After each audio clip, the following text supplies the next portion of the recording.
সূরা জুমারের 11 নম্বর আয়াতে আল্লাহ বলেন, নবী আপনি বলেন, উমিরতু আন আ'বুদাল্লাহা মুখলিসাল লাহুদ্দিন। নবী আপনি বলেন, আমাকে আদেশ করা হয়েছে আমি যেন দ্বীনকে খাঁটি করে আল্লাহর জন্য ইবাদত করি, অর্থাৎ আমি ইখলাসের সাথে যেন প্রতিটা ইবাদত করি, এই ব্যাপারে আমাকে আদেশ করা হয়েছে। আচ্ছা, আমরা পরিপূর্ণ ইসলামে প্রবেশ করেছি কিনা? কয় আলামত? 1 নম্বর আত্মসমর্পণ, 2 নম্বর ইখলাস, 3 নম্বর বিশুদ্ধ আকীদা। বলেন আমার সাথে, আকীদায় শিরিক থাকা যাবে না, বেদাত থাকা যাবে না। এখন দেখতে হবে আমার আকীদায় শিরিক আছে কিনা, বেদাত আছে কিনা। যদি শিরিক বেদাত থাকে, আর যদি বলেন ইসলাম কায়েম করবো, ইসলাম কায়েম করবো, হবে না। আকীদায় শিরিক বেদাত থাকলে সর্বনাশ। জাতীয় পার্টি, জামাতে ইসলাম, ইসলামী আন্দোলন, খেলাফত মজলিস, জমিয়তে উলামা ইসলাম, এই দলগুলো তো তাদের প্রত্যেকের আশা দেশের মানুষের জন্য তারা কিছু করবে, এই লক্ষ্যে তারা জনগণের দায়িত্ব নিতে চায়। আর আমরা যারা সাধারণ মুসলমান আছি, আমাদের প্রত্যেকের মনের একটা আশা হলো আমাদের এই দেশে যেন আল্লাহ তাআলা এমন কাউকে দায়িত্বে বসিয়ে দেয়, যিনি দায়িত্ব পাওয়ার পর এই দেশে কোরআন সুন্নাহ বাস্তবায়ন করবে। এটা হলো সাধারণ মুসলমানদের সবার মনের আশা। এখন মুসলমানদের সবার মাঝে একটা কথা, চাই স্টলে, দোকানপাটে, রাস্তাঘাটে সবার মাঝে কথা হলো, হুজুররা এক হয়ে গেলে খবর আছে। খবর আছে মানে বুঝায় যে হুজুররা এক হয়ে গেলে সমস্ত বাতিল পন্থীদের অবস্থা খবর আছে। এটা হলো সাধারণ পাবলিকদের কথা রাস্তাঘাটে। এই সাধারণ পাবলিক বা আমি আপনি, আমরাও সাধারণ, তো আমাদের সবার একটা কথা, বিভিন্ন মিডিয়া মাধ্যমে সবাই খালি বলে, ইস যদি মিলে যায়, যদি অমুকে অমুকে এক হয়ে যায়। তো সবার এই কথাগুলো সামনে রেখে আমি কিছুদিন একটু পড়াশোনা করতে লাগলাম যে যদি এক হয়ে যায় এটার কোনো সমাধান আছে কিনা। আমি পড়াশোনা করে দেখলাম আপাতত মৌলিকভাবে 9টি বিষয়ে যদি গুরুত্ব দিতে পারে মুসলমান, তাহলে মুসলমানদের মধ্যে একতা এটা আশা করা যায়। কয়টা বিষয়? সেটা আমার পড়াশোনা, বাকি আরো বিজ্ঞ ওলামায়ে কেরাম আরো বেশি বলবে। তা আমার কাছে পড়াশোনা করে মনে হলো 9টা বিষয়ে গুরুত্ব দেওয়া দরকার একতাবদ্ধভাবে যদি আমরা কিছু করতে চাই। 9টি বিষয় আমি সংক্ষেপে বলি, এরপর বিস্তারিত। 9টি বিষয় সংক্ষেপে মনে রাখেন। 1 নম্বর, প্রতিটি মুসলমান ইসলামে পরিপূর্ণভাবে অনুপ্রবেশ করতে হবে। 2 নম্বর, প্রত্যেকটা মুসলমানের এই মানসিকতা থাকা যে আমি আল্লাহর দ্বীনের সহযোগী হব। 3 নম্বর, ভাতৃপ্রেম বাড়াতে হবে, ভ্রাতৃত্বের সম্পর্ক বাড়াতে হবে। 4 নম্বর, ঝগড়া বিবাদ কমিয়ে আন্তরিকতা বাড়াতে হবে। 5 নম্বর, দুনিয়ার বিলাসিতা বর্জন করা। 6 নম্বর, অধিকার আদায়ের লড়াই অব্যাহত রাখা। 7 নম্বর, আল্লাহর কাছে প্রত্যেকে দোয়া করা, আল্লাহ একজন যোগ্য নেতা দরকার, এই যোগ্য নেতা আপনি বানায় দেন যার মৌলিক কাজ হবে 4টা, সেটা আমি আলোচনায় বলব। 8 নম্বর, শুরা ব্যবস্থাকে গুরুত্ব দেওয়া। 9 নম্বর, শত্রুকে শত্রু ভাবা, তাকে বন্ধু ভাবার কোনো সুযোগ নাই, তার সাথে আপোষ করলেও শত্রু জেনে আপোষ করতে হবে। এই হলো 9টা বিষয়। এটা হলো আমার ক্ষুদ্র পড়াশোনায় একতাবদ্ধ থাকার জন্য এই 9টি বিষয়ে মুসলমান গুরুত্ব দিতে হবে। এর মধ্যে 1 নম্বর, ইসলামে পরিপূর্ণভাবে প্রবেশ করা। সূরা বাকারার 208 নম্বর আয়াতে আল্লাহ তাআলা বলেন, ইয়া আইয়ুহাল্লাযীনা আমানু দুখুলু ফিস-সিলমি কাফা।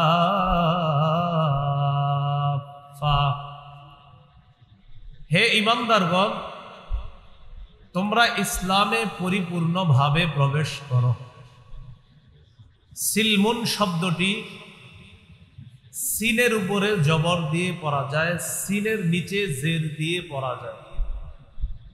সিনের নিচে জের হলে হবে সিলমুন, অর্থ হবে ইসলাম। সিনের উপরে জবর হবে সালমুন, অর্থ হবে শান্তি। যদি হয় উদখুলু ফিস সালমি কাফা, অনুবাদ হবে তোমরা শান্তিতে পরিপূর্ণভাবে প্রবেশ করো। আর যদি হয় ফিস সিলমি কাফা, তাহলে অর্থ হবে ইসলামে পরিপূর্ণভাবে প্রবেশ করো। সাহাবায়ে কেরামের বিশাল জামাত, তাদের দাবি হলো এখানে সিলমুন পড়াটাই বেশি উত্তম, অর্থাৎ ইসলাম অর্থ নেওয়াটাই উত্তম। সুতরাং আমরা আয়াতের অর্থ নিব, হে ঈমানদারগণ, তোমরা পরিপূর্ণভাবে ইসলামে প্রবেশ করো। তাহলে আপাতত মুসলমানের 9 করণীয়র 1 নম্বর করণীয় কোথায়? পরিপূর্ণভাবে প্রবেশ করা। এখন গুরুত্বপূর্ণ কথা, ইসলামে আমি পরিপূর্ণভাবে প্রবেশ করেছি কিনা এটা জানার মৌলিক 5টা আলামত আছে। প্রথম হলো ইসলামে পরিপূর্ণভাবে প্রবেশ করা। তো মনে করেন করলাম, বলতেছি হুজুর জি আমি প্রবেশ করলাম। এখন আপনি ইসলামে পরিপূর্ণভাবে প্রবেশ করেছেন কিনা আপনার মধ্যে 5টা আলামত যদি দেখা যায়, তাহলে আশা করা যায় আপনি ইসলামে পরিপূর্ণভাবে প্রবেশের চেষ্টা চালাচ্ছেন। কয় আলামত? এই 5টা কিন্তু এই 9টার মধ্যে না। নয়া কথার প্রথম কথা ইসলামে পরিপূর্ণ প্রবেশ করা। আর আমি পরিপূর্ণ ইসলামে প্রবেশ করলাম কিনা, ইসলাম আমার মাঝে পূর্ণাঙ্গ আছে কিনা, এটা জানার জন্য মৌলিক কয়টা লক্ষণ দেখতে হবে? বলেন আমার সাথে, আত্মসমর্পণ, ইখলাস, বিশুদ্ধ আকীদা, আখলাক, লেনদেন। এই 5টা। 1 নম্বর আত্মসমর্পণ করা আল্লাহর কাছে। 2 নম্বর ইখলাসের সাথে প্রতিটি ইবাদত করা। 3 নম্বর বিশুদ্ধ আকীদা রাখা। 4 নম্বর উত্তম চরিত্রের অধিকারী হওয়া। 5 নম্বর লেনদেন স্বচ্ছ থাকা। এই 5টির মধ্যে প্রথম লক্ষণ হলো আল্লাহর কাছে আত্মসমর্পণ করা। সূরা মুমিন বা সূরা গাফিরের 66 নম্বর আয়াতে আল্লাহ তাআলা বলেন, কুল ইন্নী নুহিতু আন আ'বুদাল্লাযীনা তাদউনা মিন দুনিল্লাহ লাম্মা জাআনিয়াল বায়্যিনাতু মির রাব্বি ওয়া উমিরতু আন উসলিমা লিরাব্বিল আলামিন। আল্লাহ তাআলা নবীকে বলেন, হাবিব আপনি বলেন, ইন্নী নুহিতু আন আ'বুদাল্লাযীনা তাদউনা মিন দুনিল্লাহ, তোমরা আল্লাহ ছাড়া যাদেরকে ডাকো তাদের ইবাদত করতে আমাকে নিষেধ করা হয়েছে। তোমরা আল্লাহ ছাড়া যাদেরকে ডাকো তাদের ইবাদত করতে আমি নবীকে নিষেধ করা হয়েছে। লাম্মা জাআনিয়াল বায়্যিনাতু মির রাব্বি, আমার রবের পক্ষ থেকে যখন স্পষ্ট প্রমাণ আদি এসে গিয়েছে, তখন আমার সামনে স্পষ্ট হয়ে গেছে আমার রব তিনি সত্য, তিনি ইলাহ, তিনি খালেক, তিনি রাজ্জাক। আমাকে নিষেধ করা হয়েছে তোমরা যাদেরকে আল্লাহর পরিবর্তে ডাকো আমি তাদের যেন ইবাদত না করি, তাদের ইবাদত করতে আমাকে নিষেধ করা হয়েছে। আর আদেশ করা হয়েছে কি, ওয়া উমিরতু আন উসলিমা লিরাব্বিল আলামিন, আমাকে আদেশ করা হয়েছে আমি যেন বিশ্ব জগতের রব আল্লাহর কাছে আত্মসমর্পণ করি। এটা নবীজিকে বললেন। সূরা বাকারার 131 নম্বর আয়াতে আল্লাহ তাআলা বলেন, ইয ক্বালা লাহু রাব্বুহু আসলিম ক্বালা আসলামতু লিরাব্বিল আলামিন। নবী ওই সময়কে স্মরণ করুন যখন ইব্রাহিম আলাইহিস সালাতু ওয়াস সালামকে তার রব বললেন, আসলিম, ইব্রাহিম আপনি আত্মসমর্পণ করেন। ক্বালা আসলামতু লিরাব্বিল আলামিন। ইব্রাহিম নবী জবাব দিলেন সাথে সাথে, আমি বিশ্বজগতের রব আল্লাহর কাছে আত্মসমর্পণ করলাম। এবার আমার সাথে সবাই বলেন, আত্মসমর্পণকারীকে মুসলিম বলে, মুসলিমকে আত্মসমর্পণকারী বলে। ইব্রাহিম নবী বলেন আত্মসমর্পণকারী পিতা হিসাবে সন্তানদের ধর্মের নাম রেখেছে ইসলাম, আর তাদের নাম রেখেছে মুসলিম। ইব্রাহিম নবী আমাদের জাতির পিতা, তিনি আত্মসমর্পণকারী। আল্লাহ বলছে আত্মসমর্পণ করেন, তিনি বললেন করলাম। সূরা হজের ৭৮ নম্বর আয়াতে আল্লাহ তাআলা বলেন, মিল্লাতা আবিকুম ইব্রাহিম হুয়া সাম্মাকুমুল মুসলিমিন। ইব্রাহিম আলাইহিস সালাতু ওয়াস সালাম তোমাদের নাম রাখছে মুসলিম, তোমরা আত্মসমর্পণকারী জাতি, এই নামে তোমাদেরকে তোমাদের পিতা ইব্রাহিম নবী অভিহিত করেছেন। তাহলে আমরা আত্মসমর্পণকারী জাতি মানি আমরা মুসলিম, আমরা মুসলিম মানি আমরা আত্মসমর্পণকারী জাতি। বলেন তো ইসলামে পরিপূর্ণ প্রবেশ করেছি কিনা এটার কয় আলামত? ১ নম্বর, আমি আত্মসমর্পণকারী মুসলিম কিনা। ২ নম্বর, ইখলাস, আমার প্রতিটা ইবাদত ইখলাসের সাথে হয় কিনা। যেমন আমি আপনাদের এখানে ওয়াজ করার জন্য আসলাম, আমার এই নিয়ত হতে হবে আমি কিছু কথা বলবো, এই কথাগুলো যেন মানুষ বুঝতে পারে, বুঝে আমল করতে পারে, এই নিয়ত হওয়া। শ্রোতাদের এই নিয়ত থাকা, আজকে মাহফিলে যে আলোচকরা আসবেন তাদের কণ্ঠস্বর যেমনই হোক না কেন, তারা যদি কোরআন হাদিসের কথা বলে এতে কণ্ঠস্বর একটু সুন্দর হোক আর একটু কম সুন্দর হোক, কোরআন হাদিস বললেই হলো, তার কণ্ঠ যেমনই হোক আল্লাহর কথা তার কণ্ঠে আসবে, আমি সেই কথা শুনব। এই নিয়ত শ্রোতারা করবে। নাসাইর বর্ণনা 3140 নম্বর হাদিস, এই হাদিসের মধ্যে আছে এক ব্যক্তি রাসূলুল্লাহ সাল্লাল্লাহু আলাইহি সাল্লামকে জিজ্ঞাসা করলেন, আরাআইতা রাজুলান গাযা ফি সাবিলিল্লাহ ইয়ালতামিসুল আজরা ওয়াদ যিকরা ফামা লাহু ইয়া রাসূলুল্লাহ। এক ব্যক্তি রাসূলুল্লাহ সাল্লাল্লাহু আলাইহি সাল্লামকে জিজ্ঞাসা করলেন, হুজুর ওই ব্যক্তির ব্যাপারে আপনার কি অভিমত যে ব্যক্তি আল্লাহর রাস্তায় জিহাদ করেছে 2 নিয়তে। কয় নিয়তে? 1 নম্বর, ইয়ালতামিসুল আজরা, তিনি সওয়াব কামাই করবে, আল্লাহর কাছ থেকে প্রতিদান পাবে, এই নিয়তে তিনি জিহাদ করেছে। 2 নম্বর, ওয়াদ যিকরা, সারা দুনিয়ার মানুষ তাকে বড় মুজাহিদ বলবে, এই নিয়তে সে জিহাদ করেছে। ফামা লাহু ইয়া রাসূলুল্লাহ, হুজুর সে কি প্রতিদান পাবে? ফাকালা রাসূলুল্লাহ সাল্লাল্লাহু আলাইহি ওয়াসাল্লাম লা শাইআ লাহু, নবীজি বললেন সে কিছুই পাবে না। আদাহা সালাসা মাররাত, প্রশ্নটি নবীজিকে 3 বার করলেন, নবীজি 3 বার বললেন লা শাইআ লাহু, লা শাইআ লাহু, লা শাইআ লা, সে কিছুই পাবে না, সে কিছুই পাবে না, সে কিছুই পাবে না। কারণ একদিক দিয়ে সে আল্লাহর কাছ থেকেও পাইতে চায়, আরেক দিক দিয়ে মানুষের সুনাম কুড়াতে চায়, সুনাম কুড়াতে চাওয়ার কারণে তার পুরো আমলটা বরবাদ, সে কিছুই পাবে না। হাদিসের শেষে নবীজি বলেন, ইন্নাল্লাহা লা ইয়াকবালু মিনাল আমালি ইল্লা মা কানা লাহু খালিসা ওয়াবতুগিয়া বিহি ওয়াজহুহু, আল্লাহ ততক্ষণ পর্যন্ত বান্দার আমল কবুল করেন না যতক্ষণ এই আমলটা ইখলাসের সাথে না হবে এবং আল্লাহকে খুশি করার জন্য না হবে, ততক্ষণ পর্যন্ত বান্দার এই আমল আল্লাহ কবুল করেন না। আল্লাহ আমাদের সকলকে প্রতিটা আমল ইখলাসের সাথে যেন করতে পারি তৌফিক দান করেন। আল্লাহ তাআলা বলেন, কুল ইন্নী উমিরতু আন আ'বুদাল্লাহা মুখলিসাল লাহুদ্দিন। সূরা জুমারের 11 নম্বর আয়াতে আল্লাহ বলেন, নবী আপনি বলেন, উমিরতু আন আ'বুদাল্লাহা মুখলিসাল লাহুদ্দিন। নবী আপনি বলেন আমাকে আদেশ করা হয়েছে আমি যেন দ্বীনকে খাঁটি করে আল্লাহর জন্য ইবাদত করি, অর্থাৎ আমি ইখলাসের সাথে যেন প্রতিটা ইবাদত করি, এই ব্যাপারে আমাকে আদেশ করা হয়েছে। আচ্ছা, আমরা পরিপূর্ণ ইসলামে প্রবেশ করেছি কিনা? কয় আলামত? 1 নম্বর আত্মসমর্পণ, 2 নম্বর ইখলাস, 3 নম্বর বিশুদ্ধ আকীদা।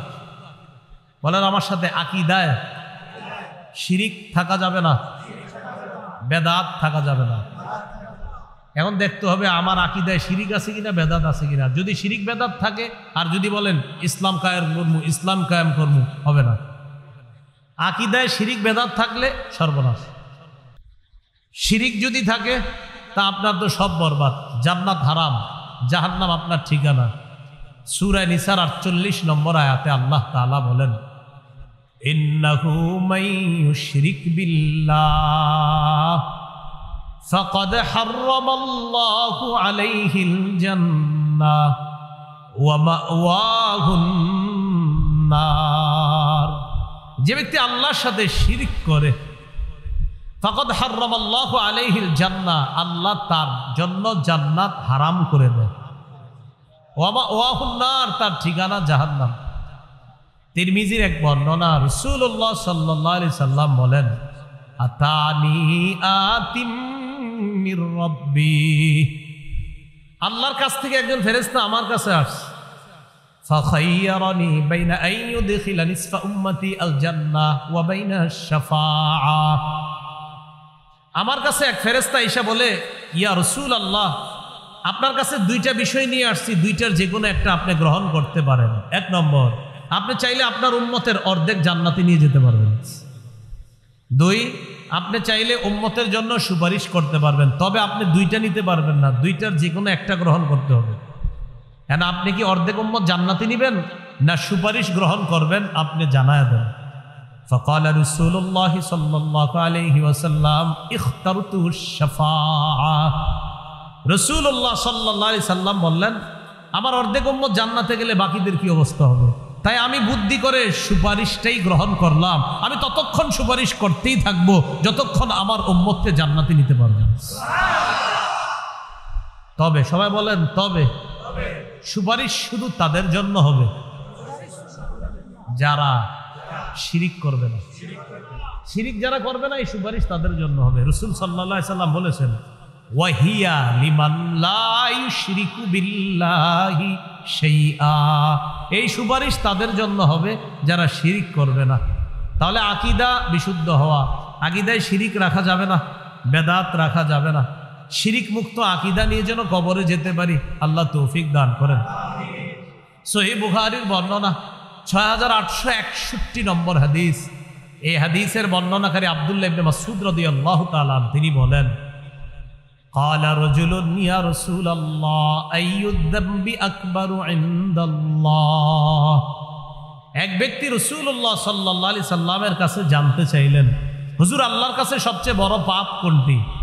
ফাকালা রাসূলুল্লাহ সাল্লাল্লাহু আলাইহি ওয়াসাল্লাম, আন তাদউয়া লিল্লাহি নিদ্দান ওয়া হুয়া খালাকাকা।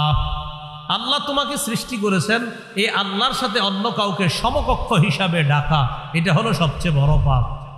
ক্বালা সুম্মা আইয়ুন ইয়া রাসূলুল্লাহ, প্রশ্ন করলেন এরপর সবচেয়ে বড় পাপ কোনটি? ফাকালা রাসূলুল্লাহ সাল্লাল্লাহু আলাইহি ওয়াসাল্লাম, আন তাকতুলা ওয়ালাদাকা মাখাফাতা আন ইয়াতআমা মাআক।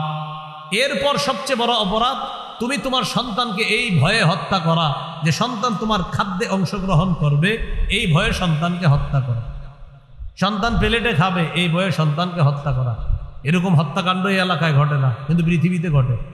এলাকা না ঘটলেও কোথায় ঘটে বলেন? পৃথিবীতে। কিভাবে ঘটে? এক সন্তান নেওয়ার পর 10 বছর আর সন্তান হয় না, 5 বছর সন্তান হয় না। কেন? কয় কে খাওয়াবে? তো এই জাতীয় মানসিকতা তো এইদিকে নাই, আমি ভাবছি নাই। তো এই যে এক সন্তান হয়, হওয়ার পরে আবার লম্বা সময় 5 বছর 7 বছর সন্তান হয় না। কেন হয় না? কে খাওয়াবে? আল্লাহ তাআলা বলেন, ওয়ালা তাকতুলু আওলাদাকুম খাশিয়াতা ইমলাক। সূরা বনী ইসরাঈলের ৩২ নম্বর আয়াত আল্লাহ তাআলা বলেন ওয়ালা তাকতুলু আওলাদাকুম খাশিয়াতা ইমলাক। সূরা বনী ইসরাঈলের 33-34 এই আয়াতগুলা 32-33-34 আয়াতগুলাতে অনেকগুলা নিষেধাজ্ঞা আছে। এর মধ্যে একটা লা তাকতুলু আওলাদাকুম খাশিয়াতা ইমলাক, দারিদ্রতার ভয়ে তোমাদের সন্তানকে তোমরা হত্যা করো না। এখন বলেন এই যে অনেক মানুষ আর সন্তান নেয় না কেন? কই কে খাওয়াবে? আল্লাহ তাআলা বলেন নাহনু নারযুকুকুম ওয়া ইয়্যাহুম। আর ৭ পারায় বলছে নাহনু নারযুকুকুম ওয়া ইয়্যাহুম, তোমাদেরকেও আমি খাওয়াই তাদেরকেও আমি খাওয়াই। বলেন বাপরে কে খাওয়ায়? সন্তানকে কে খাওয়াবে? তো এক জায়গায় বলছে নাহনু নারযুকুহুম ওয়া ইয়্যাকুম, সন্তানদেরকেও আমি রিজিক দেই তোমাদেরকেও আমি রিজিক দেই। আরেক জায়গায় বলছে নাহনু নারযুকুকুম, তোমরা যারা বাবা তোমাদেরকেও আমি রিজিক দেই, ওয়া ইয়্যাহুম, সন্তানদেরকেও আমি রিজিক দেই। ক্বালা সুম্মা আইয়ুন ইয়া রাসূলুল্লাহ, হুজুর এরপর সবচেয়ে বড় পাপ কোনটি? ক্বালা আন তুজানি হালিলাতা জারিকা, তুমি তোমার প্রতিবেশীর স্ত্রীর সাথে ব্যভিচার করা। এরপর সবচেয়ে বড় পাপ প্রতিবেশীর স্ত্রীর সাথে ব্যভিচার করা। প্রতিবেশীর স্ত্রী এলাকায় আমানত, তার দিকে খারাপ দৃষ্টি না দেওয়া প্রতিটা মুসলমান যুবক ছোট বড় সবার দায়িত্ব কর্তব্য। এই এলাকার একটা অন্যের স্ত্রী, তার দিকে যেন কেউ খারাপ দৃষ্টি না দেয়, এটা ছিল এলাকাবাসীর দায়িত্ব কর্তব্য। কিন্তু স্বামীর অনুপস্থিতিতে ছলে বলে কৌশলে ফুসলি একটা নারীর সাথে আপনি অপকর্মে লিপ্ত হলেন, আর সে যদি প্রতিবেশী হয়, রাসূলুল্লাহ সাল্লাল্লাহু আলাইহি সাল্লাম বলেন কিয়ামতের ময়দানে দাগি দাগি অপরাধীদের মধ্যে তাকেও দাঁড় করানো হবে। নাউজুবিল্লাহ। তো এর মধ্যে ১ নাম্বার শিরিক করা, মুশরিক সবচেয়ে বড় দাগি, প্রধান আসামি হিসাবে দাঁড় করানো হবে কিয়ামতের মাঠে। আল্লাহ শিরকি কথা কর্ম আকীদা থেকে আমাদেরকে হেফাজত করেন। তাহলে আমরা শিরিক করব না, শিরকি কথা বলবো না, শিরকি আকীদা রাখবো না। এরপরে আরেকটা হলো বেদাত। কি বলেন তো? বেদাত। এখন আবার বেদাত কিভাবে করে মানুষ মানে করে? বেদাত ইমাম সাহেব যখন বলে ভাই এটা বেদাত, তখন ইমাম সাহেবকে বলে হুজুর করলে তো মজা লাগে, একটা হিট আসে মনের মধ্যে, এটা করলে কি আসে? করে বেদাত। কিন্তু হুজুর যখন বলে, খতিব সাহেব বুঝায় ভাই এটা বেদাত, হুজুর এটা করলে তো একটা হিট আসে। কয় কেমন হিট আসে? কয়টা করলে একটা আবেগ কাজ করে, শরীরে একটা হিট আসে, একটা মায়া আসে, একটা মহব্বত আসে, এরপর চোখের পানি আসে, করে বেদাত। তো এই যাদের চোখের পানি এসে যায় বেদাতগিরি করার পরেও, তারা একটা বর্ণনা শোনেন। ইমাম মালিক রহমতুল্লাহি আলাইহি বলেন মান ইবতাদা ফিল ইসলামি বিদআতান ইয়ারাহা হাসানা ফাকাদ জাআমা আন্না মুহাম্মাদান খানার রিসালা। যে ব্যক্তি বেদাতি কর্মকাণ্ড করে আর এটাকে যদি সে উত্তম মনে করে, ভালো মনে করে, কোন ব্যক্তি একটা বেদাতি কাজ করলো আর এটাকে যদি সে ভালো মনে করে, সে কেমন যেন আল্লাহ রসুলের দায়িত্ব পালনের উপরে সে অভিযোগ তুলে বলতে চায় যে নবী মুহাম্মদ সাল্লাল্লাহু আলাইহি সাল্লাম তার নবুয়তের দায়িত্ব পালনে ত্রুটি করে রেখেছে। এই জন্য উনি আসছে এটাকে পূর্ণ করতে। কেউ যদি বেদাতকে মনে করে আমি একটা ভালো কাজ করছি, ইমাম মালিক বলেন সে কেমন যেন এই দাবি করতে চায় যে মুহাম্মদ সাল্লাল্লাহু আলাইহি সাল্লাম তার দায়িত্ব পরিপূর্ণ করে রেখে যেতে পারে নাই, তাই হযরতে আসছে এটা নতুন করে পরিপূর্ণ করতে। এই কথা বইলা লাখ লাখ মানুষের সামনে বলে কি বলেন ঠিক কিনা? তো জনগণ কয় হ্যাঁ ঠিক। মানে এই জাতীয় বেদাতি সাপ্লাই দেয় মাইকে বৈশা, আর জনগণকে বলে কি বলেন ঠিক কিনা? তো সবাই কয় ঠিক। কয় বেদাতি কথা। আর বলে কি? কয় ওমকরা বলে এটার নাকি দলিল লাগে, তো সবাই সামনে যারা এদেরকে বলে বলেন এসবের কি দলিল লাগে? তো সামনে যারা থাকে হেরাও কয় না। তো উনি আবার বলে ঠিক কিনা? তো সবাই কয় ঠিক। বেদাত কথা বলে, বেদাত কাজ করে, আর দেখবেন আমাদের মতো কারো কারো নাম নিয়ে গালিও দিয়ে হতে পারে, দিতে পারে। তো এরকম দিয়ে বলে কি বলেন এগুলাতে কি দলিল লাগে? অমুকে খালি দলিল দেয়, এগুলাতে কি দলিল লাগে? এটা বইলা সে বেদাত সাপ্লাই দেয় আর বুঝাইতে চায় যে এই বেদাতটা এটা কোনো সমস্যা না। ইমাম মালিক বলেন তুমি আল্লাহ রসুলের দায়িত্বের উপরে তুমি অভিযোগ তুললা যারা এই জাতীয় বেদাতগিরি করে। আল্লাহ আমাদেরকে হেফাজত করে। বেদাতি কর্মকাণ্ডের ব্যাপারে রাসূলুল্লাহ সাল্লাল্লাহু আলাইহি সাল্লাম হাদিস থেকে আমাদেরকে বেদাত শিখিয়ে দেয়। সহিহ বুখারীর 2697 নম্বর হাদিস। হাদিসের বর্ণনাকারী আম্মাজান আয়েশা সিদ্দিকা রাদিয়াল্লাহু তাআলা আনহা, রাসূলুল্লাহ সাল্লাল্লাহু আলাইহি ওয়াসাল্লাম বলেন মান আহদাসা ফি আমরিনা হাদা মা লাইসা ফিহি ফাহুয়া রাদ্দুন। সবাই আমার সাথে বলেন যে ব্যক্তি আমাদের শরীয়তের মধ্যে ইবাদতের নামে সওয়াবের আশায় নতুন কোনো কিছু আবিষ্কার করে, এটা বেদাত, এটা প্রত্যাখ্যান করা হবে। তাহলে ইবাদতের নামে সওয়াবের আশায় নতুন কিছু আবিষ্কার করার নাম কি? বেদাত। কি করা হবে? প্রত্যাখ্যান করা হবে, সদা সর্বদা এটা পরিত্যাজ্য। সহিহ বুখারীর বর্ণনা 6583 নম্বর হাদিস, 6584, এই দুই হাদিস মিলিয়ে রাসূল সাল্লাল্লাহু আলাইহি সাল্লাম বলেন, আনা ফারাতুকুম আলাল হাউজ, কিয়ামতের ময়দানে আমি তোমাদের আগে আগে হাউজে কাউসারের পাড়ে চলে যাব। মান মাররা আলাইয়া শারিবা ওয়া মান শারিবা লাম ইয়াজমা আবাদা। নবীজি সাল্লাল্লাহু আলাইহি সাল্লাম বলেন, যে ব্যক্তি আমার সামনে দিয়ে অতিক্রম করবে সে কাউসারের পানি পান করবে, আর যে পানি পান করবে সে আর কখনো পিপাসার্ত হবে না। লা ইয়ারিদান্না আলাইয়া আকওয়াম ইয়ারিফুনি ওয়া আরিফুহুম ওয়া ফি রিওয়ায়াতিন আরিফুহুম ওয়া ইয়ারিফুনানি। নবী বলেন, আমার সামনে একদল মানুষ আসবে, তাদেরকে আমি চিনব, তারাও আমাকে চিনবে। নিয়ম অনুযায়ী আমি তাদেরকে পানি পান করাবো। হঠাৎ আমি তাকায় দেখবো, ইউহালু বাইনি ওয়া বাইনাহুম, আমার মাঝে আর তাদের মাঝে প্রতিবন্ধকতা সৃষ্টি করা হয়। আকুলু ইয়া রাব্বি ইন্নাহুম মিন্নি, আমি বলবো, আল্লাহ তারা তো আমার উম্মত। আল্লাহর পক্ষ থেকে বলা হবে, ইন্নাকা লা তাদরি মা আহদাসু বা'দাক, হাবিব আপনি জানেন না, আপনি দুনিয়া থেকে চলে আসার পর এরা ইসলামের মধ্যে নতুন নতুন কত কিছু আবিষ্কার করছে, এটা আপনি জানেন না। আজকে আপনি এদেরকে কাউসারের পানি পান করাতে পারেন না। যেই নবী একটু আগে কাউসার পান করাইতে চায়, সেই নবী বলবেন, সুহকান সুহকান লিমান গায়্যারা বা'দি, আমার পরে যারা ইসলামকে শরীয়তের পরিবর্তন করে ফেলেছে, আমার সামনে থেকে দূর হও, দূর হও, আমি তোমাদের চেহারাও দেখতে চাই না। বলি নাউজুবিল্লাহ। এবার আমার সাথে বলেন, যে বেদাত করে, যে কোনো বেদাতিকে আশ্রয় দেয়, উভয়ের উপর আল্লাহর অভিশাপ, ফেরেশতাদের অভিশাপ, সকল মানুষের অভিশাপ। অনেক মানুষ কি করে, নিজে বেদাতি কর্মকাণ্ড করে, অথবা অন্য কোনো বেদাতির জন্য 2 কাঠা জমিন দিয়ে দেয়, 3 কাঠা জমিন দিয়ে দেয়। হুজুর আপনি এই জায়গায় একটা খানকা বানান, খানকা বানানোর পর যত বেদাত আছে সাপ্লাই করবেন। তো উনি মাশাআল্লাহ একটা বেদাতের আখড়া বানায় লাল টাল কিছু কাপড় টাপড় লাগাবে। আর বেদাতের প্রথম শর্ত হলো এই জাতীয় কিছু লাল টাল ঝিকমিক ইত্যাদি লাগাইতে হবে।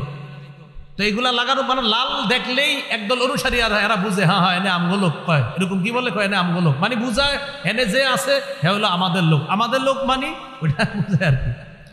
তো এরকম একটা কিছু করে।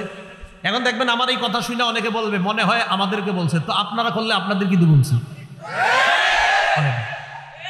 মানে মনে মনে বলবে কি, এটা মনে হয় আমারে বলছে, তো আপনি বেদাতগিরি করলে তো আপনারই বলছে। এক আজীব মস্তিষ্ক সভা, বুঝছেন? মানে দেখবেন চায়ের দোকানে গিয়ে দেখেন বলতেছে, হুজুর এটা নিশ্চিত আমারে কইছে। জি ভাই, বেদাতগিরি আপনি করলে আপনারই বলছি। তো রাসূলুল্লাহ সাল্লাল্লাহু আলাইহি সাল্লাম কি বলে দেখেন, সহিহ বুখারীর বর্ণনা 3172 নম্বর হাদিস। ক্বালা রাসূলুল্লাহ সাল্লাল্লাহু আলাইহি ওয়াসাল্লাম, মান আহদাসা ফিহা হাদাসান আও আওয়া মুহদিসা ফাআলাইহি লানাতুল্লাহ ওয়াল মালাইকাতি ওয়ান নাসি আজমাইন। যে ব্যক্তি নিজে বেদাতি কর্মকাণ্ড করে, যে ব্যক্তি কোনো বেদাতিকে আশ্রয় প্রশ্রয় দেয়, তার উপর আল্লাহর অভিশাপ, ফেরেশতাদের অভিশাপ, সকল মানুষের অভিশাপ।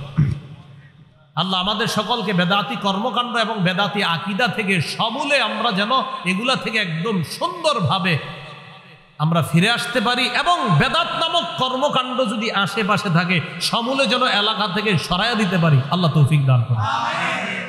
এবার একটা কথা শুনেন, বলেন আমার সাথে কোন এলাকায় একটা বেদাত প্রতিষ্ঠিত হয়ে গেলে তাদের উপর আল্লাহ রাগ করে একটা সুন্নত উঠে আনে, তওবা করা ছাড়া সেই জাতিকে কিয়ামতের আগে সেই সুন্নত আল্লাহ আর ফিরিয়ে দেন না।